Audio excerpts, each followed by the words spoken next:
ဘယ်နေရာကိုပဲရောက်တန်ဖိုးရှိနေတဲ့လူတစ်ယောက်အမြဲတမ်းလှုပ်လေရှိတဲ့အကျင့်၅ခုနံပါတ်1ဘာတွေပဲကြုံနေပါစေပြဿနာလို့မမြင်မဲနဲ့အတွေ့အကြုံလို့မြင်တယ်ဆိုလိုချင်တာကမိတ်ဆွေလောကကြီးမှာလူရယ်လို့ဖြစ်လာရင်မိတ်ဆွေကြုံတွေ့ရမယ့်အရာတွေကအများကြီးပဲဒါပေမဲ့တကယ်ကိုမှတန်ဖိုးရှိတဲ့သူတွေကကိစ္စရက်တစ်ခုကြုံလာပြီဆိုရင်အဲ့ဒီကိစ္စရက်ကိုပြဿနာလို့မမြင်မဲနဲ့အတွေ့အကြုံလို့မြင်တယ်ဒါသည်တန်ဖိုးရှိတဲ့လူတွေအမြဲတမ်းသုံးဆွဲတဲ့အလေးအကျင့်တစ်ခုဖြစ်ပါတယ်နောက်ထပ်နံပါတ်2ကဘာလဲဆိုတော့ပေးတဲ့ဂတိကိုတီးတယ်ဒီအရာကိုလုပ်ပေးမယ်ဆိုရင်ဒီအရာကိုတိ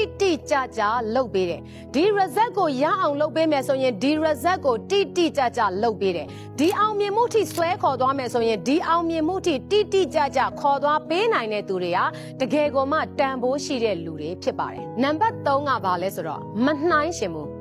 တကယ်တန်ဖိုးရှိတဲ့သူတွေကသူတို့ရဲ့ဘဝကိုပဲသူတို့တန်ဖိုးရှိအောင်လုပ်တယ်သူတို့ဘဝကိုသူများဘဝတွေနဲ့သွားနှိုင်းရှင်ပြီးတော့မှဘယ်တော့မှကိုယ့်ရဲ့ဘဝကိုသေးသိမ်အောင်စိတ်ဓာတ်ကျအောင်အားငယ်အောင်အတွေးတွေတွေးမနေဘူးဒါကြောင့်မို့လို့တန်ဖိုးရှိတဲ့လူတွေသည်သူများအကြောင်းထက်ကိုယ့်အကြောင်းကိုပဲကိုအာရုံစိုက်တယ်သူများအကြောင်းထက်ကိုယ့်ဘဝရဲ့အောင်မြင်တိုးတက်မှုကိုပဲအချိန်ပေးတယ်သူများအကြောင်းထက်ကိုယ့်အကြောင်းကိုပဲကိုပို့ပြီးတော့မှစဉ်းစားတဲ့သူတွေဖြစ်ပါတယ်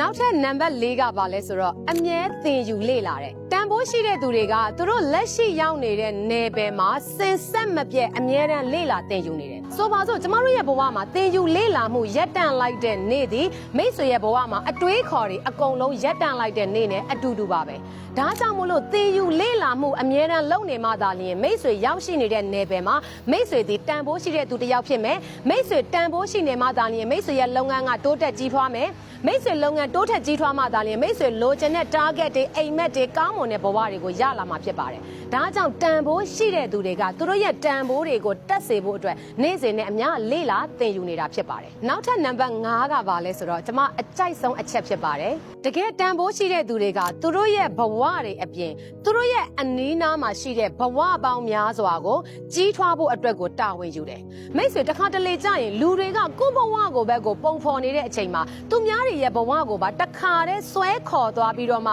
ကြီးထွားတဲ့ကောင်းမွန်တဲ့ပတ်ဝန်းကျင်အတိုင်းဝိုင်းတစ်ခုဖြစ်အောင်လုပ်ရမယ်ဆိုတဲ့အတွေးစဉ်းစားဘူးလားစဉ်းစားဘူးတဲ့သူတွေလည်းရှိမှာပါကျမကိုယ်တိုင်လည်းဒီလိုကြီးထွားရတာကိုကြိုက်တဲ့အထဲထဲမှာပါတယ်ဒါကြောင့်မို့လို့တကယ်တန်ဖိုးရှိတဲ့သူတွေကသူတို့ဘဝတစ်ခုတည်းကိုပဲစဉ်းစားတာမဟုတ်ဘဲနဲ့သူတို့ရဲ့ဘေးနားမှာရှိတဲ့ဘဝပေါင်းများစွာကိုတိုးတက်အောင်ကြီးထွားအောင်အောင်မြင်အောင်ပံ့ပိုးပေးနေတဲ့သူတွေဖြစ်ကြပါတယ်ဒါကြောင့်မိတ်ဆွေကျမအခုနာကပြောသွားတဲ့တန်ဖိုးရှိတဲ့လူတွေလုပ်နေတဲ့အချက်5ချက်မှာမိတ်ဆွေဘယ်နှချက်ပါဝင်နေလဲမိတ်ဆွေဘာတွေထပ်ဖြစ်เสียရရှိလဲမိတ်ဆွေကိုယ်တိုင်တကယ်တန်ဖိုးရှိတဲ့လူတစ်ယောက်ဖြစ်လာဖို့အတွက်ဘာတွေဆက်ဖြစ်သွားမလဲဆိုတာလေးကို comment လေးရေးပေးခဲ့ပါမိတ်ဆွေတို့ရဲ့တိုးတက်မှုကြီးထွားမှုကိုကျမလည်းအတူတူစောင့်ကြည့်ရင်းနဲ့အတူတူအောင်မြင်တိုးတက်တဲ့အတိုင်းဝိုင်းတစ်ခုဖြစ်သွားကြပါတယ်ကျေးဇူးအများကြီးတင်ပါတယ်မလွတ်မအောင်ပါနောက်ထပ်ဗီဒီယိုပေါင်းများစွာမှာပြန်တွေ့ပါမယ်ရှင်